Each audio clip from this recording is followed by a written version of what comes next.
Didier, votre sentiment sur ce groupe? Il y a la satisfaction, j'imagine, d'éviter l'ogre allemand et en même temps des adversaires assez homogènes par le haut dans ce groupe.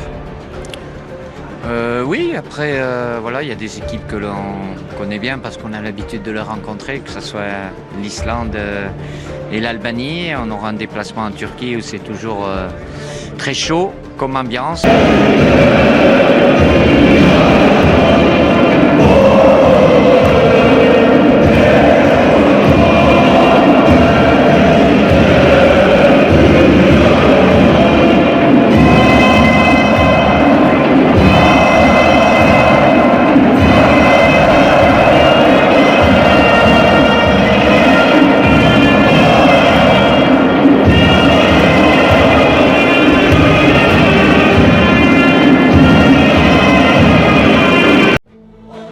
La Turquie va mener une opération militaire dans le nord de la Syrie, annonce faite ce dimanche par le président turc.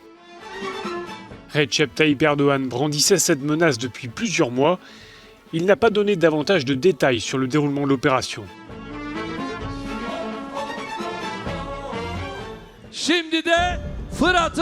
Maintenant, nous allons mener une opération à l'est de l'Euphrate.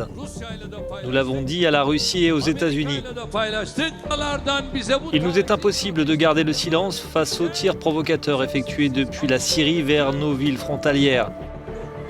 Nous allons continuer à combattre ceux qui sont les ennemis de notre pays, les groupes terroristes tels le mouvement Feteux, Daesh et le PKK. Et pour le président turc, ces milices kurdes sont une extension du Parti des travailleurs du Kurdistan, le PKK, un mouvement qui lutte pour l'autonomie des territoires à majorité kurde en Turquie.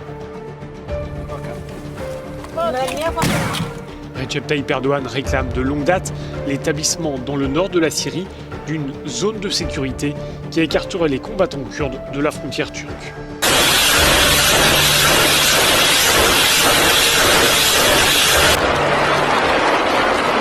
Les premières frappes turques ont touché la Syrie et ont lancé par la même occasion l'opération militaire Source de paix, coordonnée par Recep Tayyip Erdogan. Une intervention rendue possible par l'annonce du retrait des forces américaines du nord de la Syrie. Jean-Yves Le Drian réclame l'organisation de toute urgence d'une réunion des pays membres de la coalition internationale formée pour combattre le groupe État islamique. Emmanuel Macron, lui, exhorte la Turquie à stopper son offensive. Je condamne avec la plus grande fermeté l'offensive militaire unilatérale qui est en cours en Syrie. Et j'appelle la Turquie à y mettre un terme le plus rapidement possible.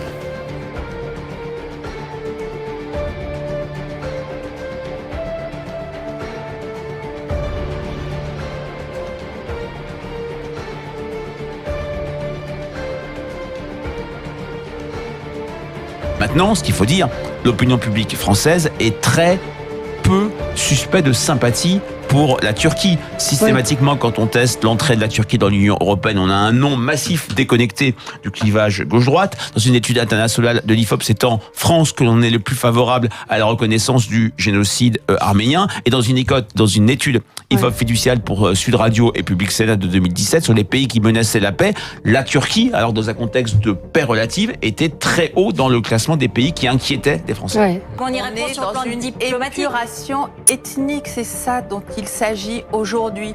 Et nous, qu'est-ce qu'on va faire? On va jouer au foot avec un ministre français qui va assister au match. Mais franchement, je suis outrée, je trouve ça honteux, c'est scandaleux. Voilà, j'ai pas d'autres termes. C'est pas la première fois qu'on cède devant les Turcs là-dessus. Et en plus, ce qu'il va faire vis-à-vis des Kurdes, c'est un génocide qui est en train de se préparer. Ça s'appelle de l'épuration ethnique. Et nous, tout à l'heure, on va applaudir un match de foot. Mais c'est quoi la France là dans ces conditions? Ça s'est pas passé il y a 3 mois, il y a 2 ans, il y a 100 ans. Ça se passe. Je voudrais rappeler la dette. Bonjour à tous, bonjour Valérie, vous allez bien? Bonjour, on vous écoute. Alors moi je voulais tout simplement dire qu'il fallait interdire le match, de l'annuler tout simplement, et carrément d'exclure la Turquie de l'euro là, qui est en jeu, parce que là ce qu'ils font contre les Kurdes c'est totalement inacceptable. Et ce qui me fait un peu mal au cœur, c'est que vous avez Macron qui a pu expulser un diplomate italien pour, on va dire, parce que Matteo Salvini a été faire des photos avec des gilets jaunes. Mais là, il est incapable d'expulser diplomate turc, alors que la Turquie agresse les Kurdes. Nos alliés. Sébastien, on est deux au moins. Oui. Voilà, donc ce 2 poids 2 mesures avec la Turquie, ça commence à me fatiguer. La situation... Vous étiez aussi pour la violation. Bien sûr, et il faut l'obtenir. C'est un moyen diplomatique, parce qu'il ne faut pas mettre de la guerre à la guerre. Il faut que ça s'arrête au plus vite. Ce dont on parle, c'est très grave. Une offensive militaire, il y a déjà eu des morts, il va y en avoir. On sait très bien qu'il y a des djihadistes emprisonnés qui vont être libérés dans ces conditions. Donc ça va déstabiliser la région. C'est qu'on parle d'un sujet quand même qui a frappé le pays. Donc quand on parle de foot, c'est un jeu. Là, il n'y a plus de jeu. On ne va pas jouer avec une équipe qui fait le salut militaire. Et le compte Twitter de la Fédération turque, il y a 2 jours en Albanie, qui dit que ce salut est en raison du soutien qu'ils ont. La Marseillaise va être sifflée ce soir. Oui. Là, on cherche. Elle va être sifflée. S'il y a 40 000 supporters turcs, elle sera sifflée. Qu'est-ce qu'on fait à ce moment-là? Est-ce que, comme le suggère Laurence, la ministre des Sports courageusement prend le micro et chante la Marseillaise? Il y aura du panache là-dessus. Mais moi, j'y crois pas beaucoup. Moi, je crois au panache. Mais où est-ce qu'il faut arrêter le match? En attendant, on a ces images, encore une fois, du Stade de France avec les supporters qui font le salut militaire turc. Voilà. Donc on est mal. Mais voilà, ce qui attise les tensions, c'est cette photo. Vendredi soir, les joueurs turcs ont célébré un but en faisant un salut militaire, un signe de soutien aux soldats turcs engagés dans le nord de la Syrie. Cette situation trouve désormais un écho politique en France, avec un appel à annuler le match lancé par un député centriste, Jean-Christophe Lagarde, responsable au Parlement d'un groupe d'études sur les Kurdes. Un appel relayé sur les réseaux sociaux par plusieurs personnalités d'extrême droite comme Jordan Bardella, qui affirme que le football ne doit pas servir la propagande du président turc. Même tonalité chez les responsables du parti de gauche, la France Insoumise. Plus de 10 000 forces de l'ordre, 13 unités de police, de forces mobiles, des CRS, des gendarmes, mais également des policiers, notamment.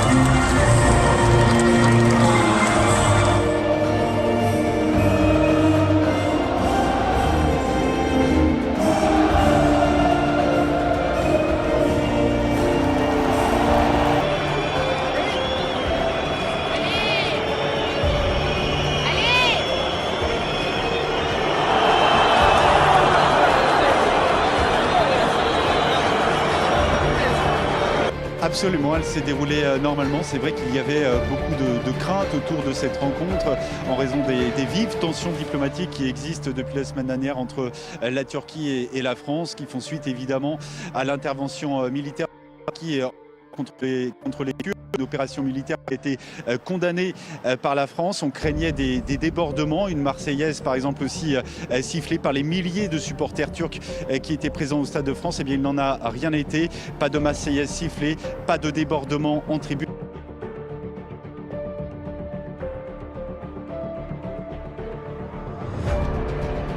Hier, à l'issue du match, partout, les jeunes et les joueurs turcs ont fait un salut militaire à leur manière qui font de stade en stade. Est-ce qu'on laisse passer ou on sanctionne? Ils ont fait comme les sportifs allemands sous le nazisme devant Hitler. Ils ont fait un salut militaire et politique d'allégeance à un pouvoir totalitaire. Et moi, je serais une instance disciplinaire sportive, je laisse pas passer ça. Les joueurs se sont mal conduits. Ils se sont conduits comme des supporters d'Erdogan, c'est-à-dire comme des supporters de crimes de guerre qui sont commis en ce moment même. Moi, je pense qu'ils doivent être au minimum, on leur retire le point.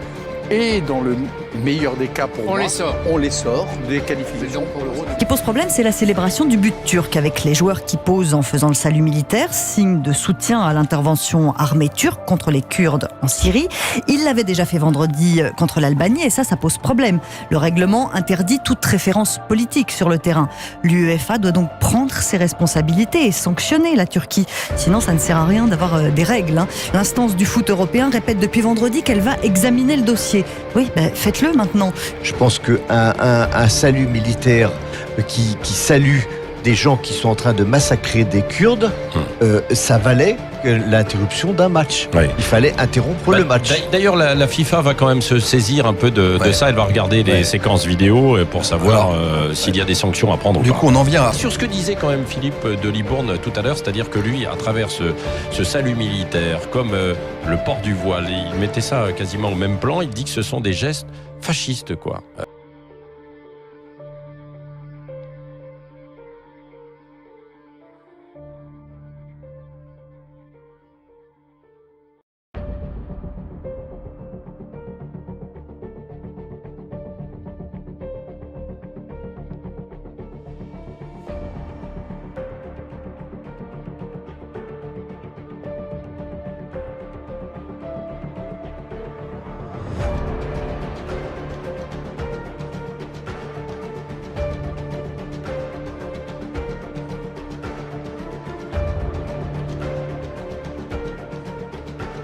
Le peuple kurde recouvre en réalité 4 territoires différents, notamment la Turquie, où il représente 18% de la population.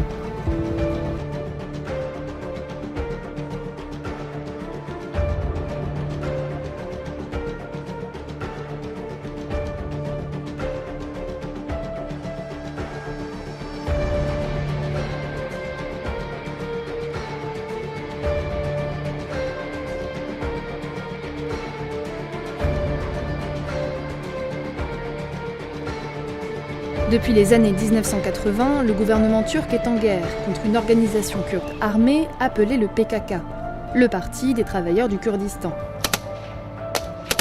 Cette organisation, considérée comme terroriste par la Turquie, les États-Unis et l'Union européenne, s'est battue pendant une quarantaine d'années pour une indépendance. Partout dans le nord-est de la Syrie, son portrait arbore les rues. Son nom, Abdullah Öcalan, un homme au passé mouvementé, aujourd'hui enfermé dans une prison turque. Tout a commencé il y a plus de 40 ans, quand ce Kurde de nationalité turque fonde le Parti des travailleurs du Kurdistan, le PKK, un mouvement politique d'inspiration marxiste-léniniste qui prône la lutte armée au nom des droits du peuple kurde à obtenir un territoire indépendant. Nous prenons les mesures nécessaires sur notre sol pour lutter contre le PKK, que nous considérons comme une organisation terroriste. Et puis une seconde chose, là on présente les milices kurdes du YPG, des forces démocratiques syriennes, comme des victimes d'une agression turque, c'est vrai. Mais il ne faut pas oublier que depuis 4, 5, 6 ans, ces milices qui sont en fait la branche syrienne du PKK, qui est quand même classée comme organisation terroriste par l'Union européenne et par la France. Jean-Yves Le Drian l'avait reconnu à l'Assemblée nationale en janvier 2018. Eh bien, ce PKK syrien fait une épuration ethnique dans le nord-est de la Syrie vis-à-vis de tout ce qui n'est pas kurde, c'est-à-dire les chrétiens, mais aussi les arabes sunnites de la région. Donc il n'y a pas, bien sûr, il faut condamner cette invasion turque si elle s'avère effective, mais il ne faut pas non plus blanchir les milices kurdes qui font régner une certaine terreur dans le nord-est de la Syrie. Et alors comment est-ce que vous expliquez le point de vue occidental aujourd'hui qui tend à défendre tout de go les Kurdes, c'est-à-dire qu'on fait on ne fait pas la distinction entre l'ensemble des Kurdes et cette milice en particulier de YPG? En fait, on les a rebaptisés Forces démocratiques syriennes, mais c'est un joli habillage pour camoufler en fait ce qui est le PKK. Hier soir, j'étais sur le pont des Invalides à moto et il y avait une manifestation de soutien aux Kurdes et en fait, il y avait les portraits d'Abdullah Öcalan, donc le chef du PKK, partout. Moi-même, je me rends très régulièrement en Jezireh, donc dans le nord-est de la Syrie, vous avez des portraits géants, gigantesques d'Abdullah Öcalan partout. Donc c'est impossible de ne pas voir que les YPG, les forces démocratiques syriennes, sont un faux-nez du PKK. Alors après, pourquoi pas? Moi, je n'ai rien contre le PKK, mais dans ce cas-là, qu'on le retire de la liste des organisations terroristes. Sinon, il y a une incohérence grave.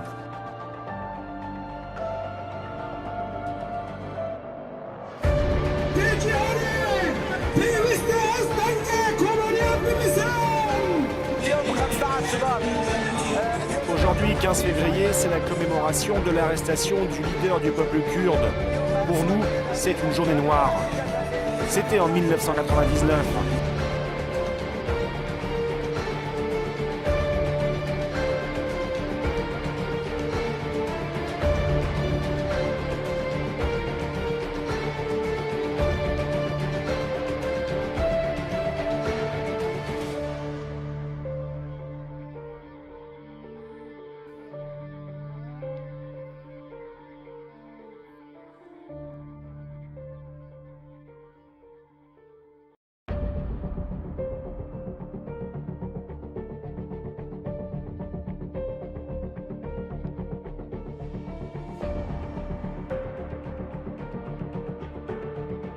80% des produits importés au Kurdistan irakien proviennent de Turquie. Pour Dindar Zebari, le chargé de plaidoyer international du gouvernement régional du Kurdistan, aussi appelé le GRK, maintenir de bonnes relations avec Ankara est un gage de stabilité. KRG people is losing in terms of their safety and security and in terms of their displacement. But at the same time also, KRG always has determined to keep the good relationship with Turkey as a key player, as a partner. Le PDK condamne les bombardements turcs dans le nord de l'Irak, mais tient le PKK comme principal responsable.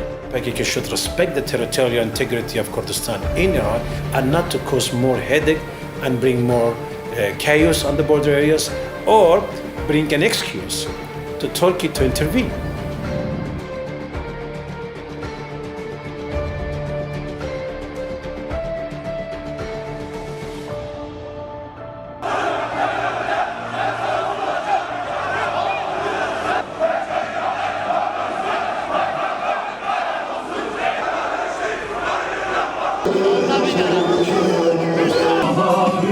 Yazıyla, türküsüyle, sazıyla.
Je tiens à souligner que ce n'est pas une guerre, c'est une opération antiterroriste.